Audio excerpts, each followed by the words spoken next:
everybody, it's Rich Y from the MidnightMovie.net, and we're here at Ghoulardifest 2010, and as always, they have some spectacular guests that we all remember from our childhood, and today we have a very special guest, Houlihan's daughter, Terry. Hi. Hi. She came here all the way from Nashville. Are you a country music singer? No. Then why do you live in Nashville?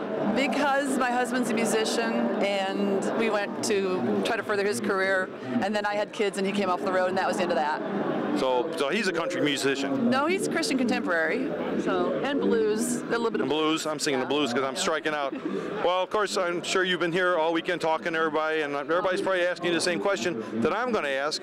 How is it to be the daughter of a Cleveland icon? Well, to me, he was just dad. So I can remember being about 4 years old and watching him do the weather, and it was kind of weird. And then I'd go off to school, and then when I was older, it was okay in elementary school, and then in middle school, well, they call it junior high in the day. Remember, kids start making fun of it a little bit because middle school kids are kind of mean, and then the ghoul is really big, so they start teasing me about the ghoul.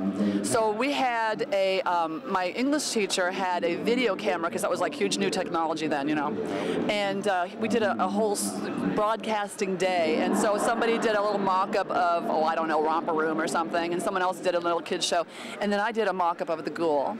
And so I was, I did my English teacher's name backwards instead of Parma. It was, and his name backwards is this, and I did Cool with the Boom Booms over there and all that, and then it was like, okay, well, she can laugh at herself and the whole thing, and then it was okay. And then high school, I got into the theater, and then that was it. So that was fun. Wow, it sounds great. I wish I had a great story like that, but junior high, I remember all that. Oh, junior high is like, who wants to believe in reincarnation, because purgatory or anything like that, because that would be junior high. Yeah, that's like the bullpen for high school. Yeah, oh yeah, in a big way. Yeah, it's pretty bad. When am I going to be sent to the big leagues? Yeah, right. But anyways, when you're at home and you're doing your homework and you're hanging out, and your dad comes home after a long night of shooting some of these skits, you ever remember any good stories or comments, or did he come home like on a high like we used to when we do skits? We come home, we like, that skit was great, and I got to tell everybody about it. Yeah, that was dinner to conversation, the kind of bits that they did, and where they went downtown and sat in a bathtub in the middle of Euclid Avenue or something, and so, that was the kind of stories that I got to hear. And I would tell you elementary school story. A lot of my kids would really rake it in, because my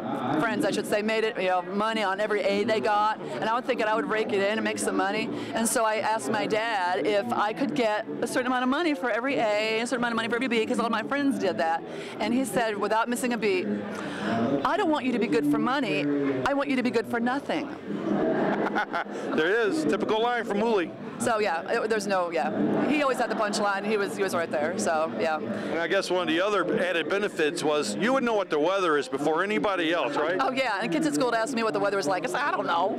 Did he tell you, hey, Terry, it's going to be a little rainy today, honey. You better wear a jacket and a hat today. Yeah, he would, wear a raincoat, bring an umbrella. Exactly. Yeah. Now when I used to watch Hooli as a weatherman, it cracked me up because I never took him serious, because he always has that smile, that heartwarming thing, and so he's telling me I never took the weather serious. Like, oh yeah, all right, it's Hooli, tell me the weather. Yeah, it's going to snow, sure, But did he take that side of it seriously? I mean, did he have to prepare, for the weather? Yes, I remember his going to different classes in meteorology and having to learn all the little isobars and all that. I mean, that was serious. That was a serious part that really people did count on him to know what they should wear. And so, oh yeah, the science part of it, he was very serious about.